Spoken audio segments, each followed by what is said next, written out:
Bienvenue sur cette nouvelle émission consacrée aux victimes. Ce journal d'information des victimes sera aujourd'hui fixé sur les victimes d'accidents ou d'agressions ayant entraîné des préjudices lourds.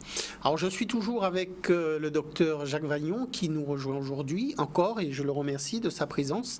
Il est chirurgien orthopédiste, médecin conseil de victimes, membre de l'Association nationale des médecins conseil de victimes, membre du Collège national des chirurgiens orthopédiques et traumatologues, et il vient nous faire profiter de sa science concernant les victimes d'accidents et d'agressions ayant entraîné des préjudices lourds. Alors, qu'est-ce qu'on entend, docteur Vagnon, par des victimes ayant subi des préjudices lourds ? Ce sont des victimes qui ont subi soit un traumatisme crânien, qui est en fait, ce sont des cérébro-lésés qui ont eu un impact au niveau du crâne, avec ou non perte de connaissance, et avec des déficits qui peuvent être polymorphes, avec des problèmes neurologiques, ophtalmologiques, ORL. Enfin bref, ce sont des victimes qui ont été victimes d'un choc à haute énergie.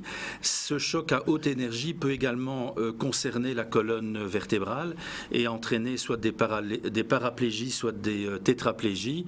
Donc colonne vertébrale, soit au niveau cervical, soit au niveau dorsal, un peu moins important, mais une fois que vous avez des traumatismes dorsaux, c'est que c'est des très fortes énergies avec écrasement de la cage thoracique et bien sûr des traumatismes au niveau de la colonne lombaire avec des paraplégies ou ce qu'on appelle des syndromes de la queue de cheval où on a une insensibilité au niveau des membres inférieurs.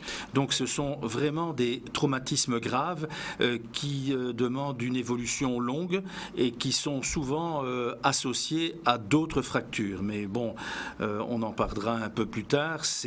Disons, il faut savoir que ce sont des traumatisés lourds qui doivent être évalués souvent plusieurs fois. Alors, vous avez parlé de traumatisme lourd. Il faut savoir que le caractère important ou pas d'un traumatisme est apprécié à travers un barème qui s'appelle le barème d'évaluation médico-légale, qui est un barème qui permet de chiffrer les atteintes qui sont celles des victimes. On va en fait dans ce barème mettre un pourcentage pour chaque partie du corps. Alors il est bien sûr ici admis que lorsqu'on parle de traumatisme lourd, de personnes victimes de traumatisme lourd, qu'on va parler de personnes qui ont un taux de handicap déjà supérieur ou égal à 50%. Donc on est vraiment dans des situations où la victime va perdre la moitié de sa capacité et qu'elle va avoir donc son taux de handicap chiffré au moins à 50%. La complexité de l'évaluation des victimes qui sont dans ces situations, donc de ces victimes lourdement traumatisées, nécessite très souvent, en plus du médecin conseil de victimes, l'adjonction de sapiteur. Alors, est-ce que vous pouvez nous expliquer ce qu'est un sapiteur et dans ces cas précis, à quel sapiteur vous avez très souvent recours ? Le sapiteur, c'est le sachant, c'est celui qui connaît son domaine avec plus de précision. Alors, il est médecin, le sapiteur, il est très médecin, souvent. Bien sûr. Donc, nous sommes un peu en expertise des généralistes. Bon, moi, j'ai une formation un peu plus poussée, bien sûr, dans tout ce qui est traumatologie, mais c'est évident que pour des problèmes neurologiques qui sont souvent des traumatismes muets ou qu'on ne voit pas de façon très nette, on a besoin d'un neurologue pour évaluer des troubles de la mémoire, des troubles du comportement qui sont difficilement chiffrables par des barèmes. On a des barèmes très très précis pour tout ce qui est traumatisme orthopédique, vasculaire, ORL, mais en ce qui concerne ce qui est neurologique, il faut vraiment qu'on ait un bilan neuropsychologique très important pour pouvoir chiffrer de façon précise. Et on a aussi l'intervention du psychiatre dans ce cadre-là. Psychiatre, on est un peu dans le même cadre. On a des troubles psychiatriques qu'on a des problèmes pour évaluer, vu que les troubles psychiatriques, ça va de 0 à 30-35%. Neurologique, ça dépend du type d'atteinte. Donc on doit souvent faire appel à ces sapiteurs-là.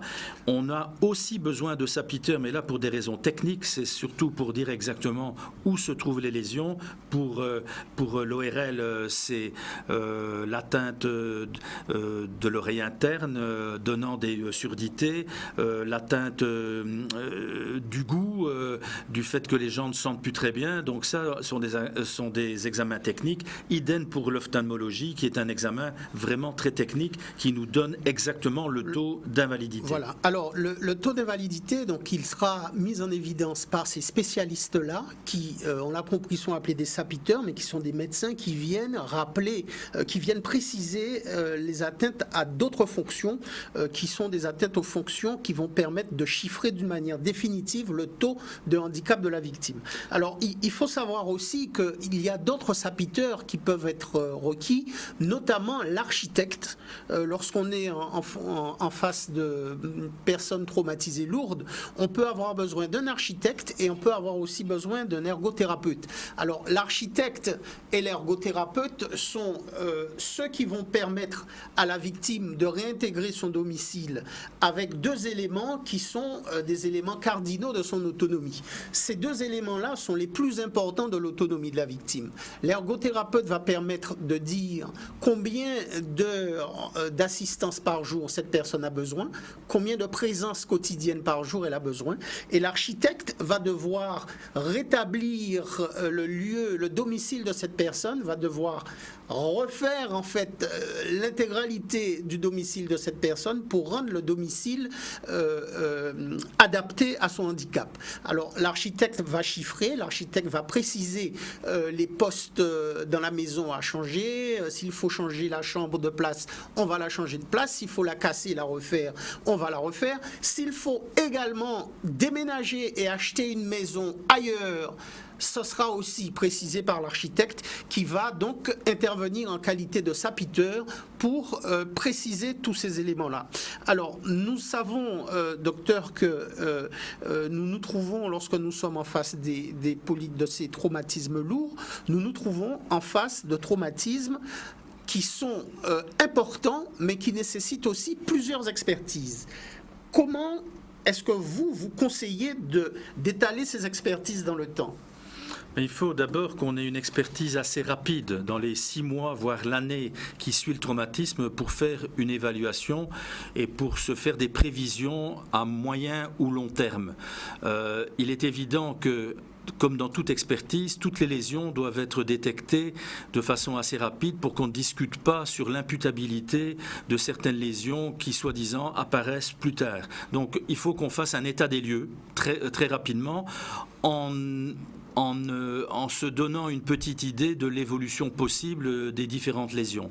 Alors, nous, quand nous intervenons avec une mission de départ, puis vous préconisez une mission intermédiaire. Et là où les choses vont être vraiment importantes, c'est sur la mission finale, l'expertise finale, où vous êtes présent et où vous allez chiffrer les postes de préjudice. Quel est l'intérêt de ces 3 missions-là ? Mission de départ, mission intermédiaire et expertise finale. Qu'est-ce qui se passe si on en oublie une ? Disons que la mission de départ est quand même une des missions les plus importantes, parce que comme c'est des traumatismes lourds, si on n'a pas fait une bonne évaluation de tous les traumatismes, parce que c'est souvent des polytraumatismes, c'est pas simplement traumatisme crânien ou simplement traumatisme médulaire, c'est souvent mixte. Donc si on n'a pas vraiment fait le cursus ou l'inventaire de toutes les lésions, on risque de se retrouver avec une grosse discussion à l'expertise intermédiaire ou finale en disant que telle ou telle lésion, elle n'était pas là au début, voilà. Donc elle n'est pas imputable à l'accident. Exactement. Donc c'est très important de bien faire la part des choses dès le début.